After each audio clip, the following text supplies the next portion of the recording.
இது மகிமை நேரம். கர்த்தராகிய இயேசு கிறிஸ்துவின் நாமத்தினாலே மகிமை நேர நிகழ்ச்சியின் மூலமாக மறுபடியும் உங்கள் யாவரையும் சந்திப்பதில் நான் மகிழ்ச்சி அடைகிறேன். கர்த்தராகிய இயேசு கிறிஸ்து தாமே ஊழியத்தின் பாதையிலே இவ்வளவாய் தாங்கி நடத்தி வருகிற தயவுக்காக நன்றியும் மேன்மையும் செலுத்துகிறேன். இந்த நாட்களிலும் இயேசு கிறிஸ்து நம்முடைய வாழ்க்கையிலே சில காரியங்கள் நாம் நிலையானதாக இருந்து விடுவோம் என்று நினைக்கிற காரியங்களை அவர் மாற்றித்தர வல்லவராக இருக்கிறார். சில காரியங்கள் நம்முடைய வாழ்க்கையிலே நிலையாக இருந்து விட்டது என்றால் நாம் நம்முடைய வாழ்க்கையிலே சந்தோஷத்தை இழந்து விடுவோம், மகிழ்ச்சியை இழந்து விடுவோம், ஒருவித நம்முடைய வாழ்க்கையை அண்டிக்கொள்ளும். எனவே இயேசு கொடுத்த இந்த வாழ்க்கையை நாம் ஜெயமாக வாழ முடியாதபடி அந்த காரியங்கள் நம்முடைய வாழ்க்கையை கெடுக்கும்படியாக இருந்துவிடும். நாம் எந்தெந்த காரியங்கள் நம்முடைய வாழ்க்கையிலே அந்த காரியங்கள் நிலையாக இருந்துவிட்டால் நம்முடைய வாழ்க்கையை நாம் ஜெயமாக வாழ முடியாது என்று நினைக்கிறோமோ அந்த காரியங்கள் எல்லாவற்றையும் இயேசு கிறிஸ்துவானவர் இது நம்முடைய வாழ்க்கையில் நிலையானது அல்ல என்று நமக்கு தெரிவிக்கும்படியாக அந்த காரியங்களை மாற்றி தருகிறார். இந்த நாளிலும் இயேசு கிறிஸ்து இந்த காரியம் நம்முடைய வாழ்க்கையில் நிலையாக இருப்பதில்லை, அந்த காரியத்தை நான் மாற்றுவேன் என்ற ஒரு காரியத்தை நமக்கு கூறுகிறார். அதை சிந்திப்பதற்கு ஆதாரமாக எடுத்துக்கொண்ட வேத வசனம் யாக்கோபு 1:15.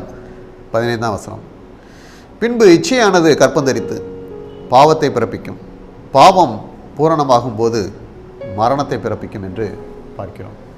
இந்த உலகத்திலே நாம் வாழ்ந்து கொண்டிருக்கிற காலங்களிலே பாவம் செய்யாமல் வாழுவது என்பது இயேசு கிறிஸ்துவோடு நாம் எவ்வளவாக அண்டியிருக்கிறோமோ அப்பொழுது நாம் பாவத்திலிருந்து விலகியிருப்போம். இருந்தாலும் பல நேரங்களிலே நாம் பாவத்தில் விழும்படியான பல சூழ்நிலைகள் வந்து விடுகிறது. சில நேரங்களிலே நாம் பாவங்களிலே விழுந்து விடுகிறோம். இப்படியாக நாம் பாவங்களிலே விழுந்து நாம் எழும்பும்போது இந்த பாவம் ஒருவேளை நம்மை மரணத்துக்கு நேராக கொண்டு சென்று விடுமோ, இந்த பாவத்திலே நான் வீழ்ந்து அழிந்து போவனோ என்று நாம் சில நேரங்களிலே கலங்கி கொண்டிருக்கிறோம். நம்மால் சில பாவங்களை விட முடியாமல் இருக்கிறோமே, இதனால் நாம் மரணத்தை தழுவிவிடுவோமோ, ஒருவேளை என்னுடைய வாழ்க்கை சீக்கிரமாக முடிந்து விடுமோ என்று அந்த பயப்படும்படியாக நம்முடைய பாவங்கள் ஒருவேளை நம்மை பயமுறுத்துவதாக இருக்கும். நம்முடைய பாவங்களை நமக்கு மன்னித்து நம்மை மீட்டு நம்மை ரட்சிக்கும்படியாக இயேசு கிறிஸ்து இந்த உலகத்திலே வந்தார். அவரே இரட்சகர். எனவே அவர் சொல்கிறார், நம்முடைய பாவங்களை மன்னித்து, இந்த பாவங்கள் நம்முடைய வாழ்க்கையிலே நிலையாக இருப்பதில்லை, இந்த பாவங்கள் நம்மை மரணத்துக்கு நேராக கொண்டு செல்லாது என்று அவர் பாவத்திலிருந்து நமக்கு விடுதலையாக்கி நமக்கு ரட்சிப்பை தருகிறவராக இருக்கிறார். இந்த நாளிலும் இயேசு கிறிஸ்து எப்படியாக நம்முடைய பாவங்களை மன்னித்து அது நிலையானதல்ல, அது மரணத்துக்கு நேராக கொண்டு செல்லாது என்று கூறுகிறார் என்று நாம் சிந்திப்போமானால், முதலாவது இயேசு கிறிஸ்து நாம் அழிந்து போகாதபடி நம்மேல் அன்பு செலுத்துகிறவராக இருக்கிறார். 1 யோவான் 4:10 எப்படியாக போடப்பட்டிருக்கிறது, நாம் தேவனிடத்தில் அன்பு கூர்ந்ததினால் அல்ல, அவர் நம்மிடத்தில் அன்பு கூர்ந்து நம்முடைய பாவங்களை நிவர்த்தி செய்கிற கிருபாதார பலியாக நம்முடைய குமாரனை அனுப்பினதினாலே அன்பு உண்டாயிருக்கிறது என்று பார்க்கிறோம். நம்முடைய வாழ்க்கையிலே பல சூழ்நிலையிலே நாம் பாவங்களிலே விழுந்து போகிறோம். நாம் பாவம் செய்யும் போது நம்மை குற்றப்படுத்துவதற்கென்று நிறைய கரங்கள் நம்மை நோக்கி இருக்கும். ஒருவேளை மறைமுகமான பாவம் செய்து விட்டோம் என்றால் அது யாருக்கும் தெரியாது, ஆனாலும் அதை கர்த்தர் அறிவார். சில பாவங்கள் வெளிப்படையாக இருக்கும், அந்த பாவங்கள் மற்றவர்களுக்கு தெரியும் போது அவர்கள் நம்மளை குற்றப்படுத்துவார்கள். அந்த பாவங்களை மற்றவர்கள் அறிந்து கொள்ளும் போது அதனால் நமக்கு ஒரு பயம் உண்டாகும்.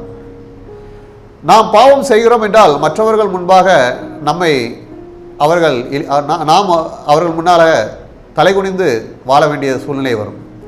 அவர்கள் நம்மை குற்றப்படுத்தும் போது நாம் நம்முடைய மரியாதை விட்டு தலைகுனிந்து அடைவோம். நாம் பாவத்திலே இருக்கிறோம் என்றால் பல மனிதர்கள் நமக்கு விரோதமாக தூசணமாக சொல்வார்கள். மேலும் குடும்பத்தில் உள்ளவர்கள் கூட நம்மை ஏற்றுக்கொள்ள மாட்டார்கள், நம்ம மேல் அன்பு செலுத்த மாட்டார்கள். ஒருவேளை நாம் பாவத்தில் இருந்தோம், ஆனால் இப்பொழுது அந்த பாவ வாழ்க்கையை விட்டு நாம் விலகிவிட்டோம். நாம் இப்பொழுது பாவம் செய்யவில்லை என்றாலும் நம்முடைய பழைய பாவங்கள் அவர்களுக்கு அறிவார்கள். அந்த பாவங்களை எண்ணியே நம்மை அன்பு செலுத்துவது அவர்களிடத்திலே குறைவாக காணப்படும். நம்மை முற்றிலுமாக நம்ப மாட்டார்கள். ஆனால் இயேசு கிறிஸ்துவானவர் நம்முடைய பாவங்களை நமக்கு மன்னிப்பதற்காக அவர் நம்மேல் அன்பு கூர்ந்தார். நம்முடைய கிரியைகளினால் அல்ல, அவர் நம்மேல் அன்பு கூர்ந்ததினால் அவர் தம்முடைய குமாரனை அனுப்பி நம்முடைய பாவங்களை ரட்சிக்கும்படியாக இந்த உலகத்துக்கு அனுப்பினார்.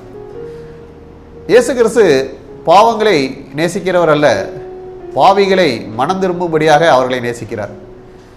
நம்முடைய வாழ்க்கையிலே நாம் பாவம் செய்து இருக்கிறோம் என்றால் நம்முடைய பாவத்திலிருந்து நாம் விடுதலை பெற வேண்டும் என்று நினைக்கும் போது அவருடைய அன்பு நம்மை பாவத்திலிருந்து விடுவிக்கும் என்பதை நாம் அறிந்து கொள்ள வேண்டும். அவருடைய அன்பு நம்மை பாவத்திலிருந்து விடுவிக்கும் என்பதை அறிந்து கொண்டு அவரிடத்திலே நாம் திரும்பும்போது அந்த அன்பு நம்மை வெட்கப்படுத்தாது. இயேசு கிறிஸ்துவானவர் நமக்கு ரட்சிப்பை தந்து அவர் நம்முடைய பாவங்களை நமக்கு மன்னித்து நம்மை மரணத்திலிருந்து பாதுகாத்துக் கொள்வார். நம்மேல் அன்பு செலுத்துகிற அவராலே இந்த பாவம் நம்முடைய வாழ்க்கையிலே நிரந்தரமாக இருக்காது என்பதை அவர் தெளிவுபடுத்துகிறார். இரண்டாவதாக நாம் பார்க்கும்போது அவர் தம்முடைய ஜீவனை நமக்காக கொடுத்து நமக்கு ஒரு பிரமாணத்தை அவர் பிறப்பித்திருக்கிறார். என்ன பிரமாணம் என்றால் ரோமர் 8ஆம் அதிகாரம் 2ஆம் வசனத்தில் நாம் வாசிக்கும் போது இயேசு கிறிஸ்துவினாலே ஜீவனுடைய ஆவியின் பிரமாணம் என்னை பாவம் மரணம் என்பவைகளின் பிரமாணத்தினின்று விடுதலையாக்கிற்று என்று பார்க்கிறோம். பாவத்திலிருந்து நாம் விடுவிக்கப்பட வேண்டும் என்றால் இயேசு கிறிஸ்துவோடு நாம் உடன்படிக்கை செய்ய வேண்டும். பாவம் நம்மை மேற்கொள்ளாதபடி நாம் ஜெயமுள்ள வாழ்க்கை வாழ வேண்டும் என்றாலும் நாம் இயேசுவோடு நாம் உடன்படிக்கை செய்ய வேண்டும். உடன்படிக்கை செய்யும் போது நாம் இயேசுவோடு என்ன உடன்படிக்கை செய்கிறோமோ அதிலே நாம் நிலைத்திருக்க வேண்டும். இயேசு கிறிஸ்து நம்மோடு உடன்படிக்கை பண்ணினார். நாம் அழிவில் விழுந்து விடக்கூடாது, நாம் அழிக்கப்பட்டு விடக்கூடாது என்பதற்காக தன்னுடைய ஜீவனை கொடுத்து நம்மளோடு உடன்படிக்கை செய்திருக்கிறார். நாம் பாவத்திலே விழுந்து விடக்கூடாது, சாத்தானின் தந்திரங்களை விழுந்து விடக்கூடாது, இவன் என்னுடைய மகன், இவனை நான் விடுவித்துக் கொண்டேன், இவன் என்மேல் பாவத்திலே விழமாட்டான், இவன் என் ஜீவனை கொண்டு நான் பிரமாணத்தை உண்டாக்குகிறேன், அதனால் பாவம் இவனை மேற்கொள்ளாது, அந்த பாவத்தின் மூலமாக வரும் மரணம் இவனை மேற்கொள்ளாது என்று இயேசு கிறிஸ்து நமக்கு ஒரு உடன்படிக்கையை கொடுத்திருக்கிறார். அந்த உடன்படிக்கையை நாம் அறிந்திருக்கிறோமா என்பதை சிந்தித்து பார்க்க வேண்டும். அந்த உடன்படிக்கையின்படி நாம் வாழ்கிறோமா என்று சிந்தித்து பார்க்க வேண்டும். ஒருவேளை மறுபடியும் நாம் பாவத்திலே விழுந்து விட்டோம் என்றால் நாம் அந்த உடன்படிக்கையை நினைத்து இயேசுவிடமாக நாம் திரும்பும் போது நாம் பாவத்திலே மறுபடியும் விழமாட்டோம், பாவம் நம்மை மேற்கொள்ளாது, பாவத்தின் மூலமாக வரும் மரணத்தின் பயமின்றி நாம் வாழ முடியும்.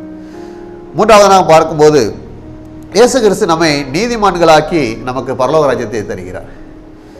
யார் மரித்தால் பரலோகத்தில் பிரவேசிப்பார்கள் என்று பார்த்தால் நீதிமான்கள் மரித்தால் பரலோகத்திலே பிரவேசிப்பார்கள். ரோமர் 3:24 இப்படியாக போடப்படுகிறது, இலவசமாய் அவருடைய கிருபையினாலே கிறிஸ்து இயேசுக்குள் உள்ள மீட்பை கொண்டு நீதிமான்களாக்கப்படுகிறார்கள் என்று பார்க்கிறோம். இலவசமாக இயேசு நீதிமான்களாக்குகிறார். இலவசமாக இயேசு நம்முடைய பாவத்தை மன்னித்து நம்மை நீதிமான்களாக்கி பரிசுத்த வாழ்வை பரலோக ராஜ்யத்தை கொடுக்க வேண்டும் என்று விரும்புகிறார். இலவசமாக கொடுக்கிற அந்த பரிசுத்த வாழ்வை நாம் இழந்து போகக்கூடாது. எனவே நாம் பாவத்தில் இருப்போமானால் இயேசுவிடமாக திரும்பி இயேசு நம்முடைய பாவங்களை மன்னிப்பார், நம்முடைய பாவத்தின் தோஷத்தை மன்னிப்பார். பாவம் நம்முடைய வாழ்க்கையில் நிலையாக இருக்காது, அது மரணத்துக்கு நேராக கொண்டு போகாது என்பதை அறிந்து அவர் இலவசமாக கொடுக்கிற அந்த பரிசுத்தத்தை பெற்றுக்கொண்டு நீதிமான்களாக்கப்படும் போது பாவம் நம்முடைய வாழ்க்கையில் நிலையாக இருக்காது. நாம் பாவத்திலே விழுந்துவிடாதபடி காணப்பட வேண்டுமென என்ன செய்ய வேண்டும் என்று பார்க்கும்போது நீதிமொழிகள் 16:6 பார்க்கிறோம், கர்த்தருக்கு பயப்படுகிறதுனால் மனுஷர் தீமையை விட்டு விலகுவார் என்று பார்க்கிறோம். எப்பொழுதும் கர்த்தருக்கு பயந்திருக்க வேண்டும். கர்த்தருக்கு பயந்திருக்கும் போது நாம் பாவத்திலே விழுந்து விட மாட்டோம், பாவம் நம்மை மேற்கொள்ளாது. எனவே ஒருவேளை நாம் பாவத்திலே இருந்தோம் என்றால் இப்பொழுதே நாம் இயேசுவிடமாக திரும்பி இயேசுவே ரட்சியும், என்னுடைய பாவங்களை மன்னியும், இனிமேல் நான் பாவம் செய்ய மாட்டேன் என்று உடன்படிக்கை செய்து கொண்டு அவரோடு காத்திருப்போம். இலவசமாக அவர் நீதிமான்களாக்க சித்தமாக இருக்கிறார். எனவே நாம் பாவத்திலே இருந்து பாவம் நம்முடைய வாழ்க்கையில் நிலையாக இருந்து நம்மை மரணத்துக்கு நேராக கொண்டு செல்லாது என்பதை அவர் வாக்கு கொடுக்கிறார். எனவே பாவம் நம்மை மேற்கொள்ளாதபடி, நாம் பாவத்தில் வாழாதபடி இயேசுவிடமாக நம்மை ஒப்புக் கொடுப்போம். நம்முடைய வாழ்க்கையிலே பாவம் நிரந்தரம் அல்ல, ரட்சிப்பை பெற்று நாம் நீதிமான்களாக்குவோம். கர்த்ததாமே அப்படிப்பட்டதான கிருபைகள் நமக்கு தருவாராக. ஆமென். ஜெபம். இயேசுவே, இந்த நாளிலும் பாவம் எங்களுடைய வாழ்க்கையிலே நிலையாக இருந்து அதை மரணத்துக்கு நேராக எங்களை கொண்டு சென்று விடுமோ என்று பயந்து கொண்டிருக்கிற ஒவ்வொருவரும் ஜெபிக்கிறோம்.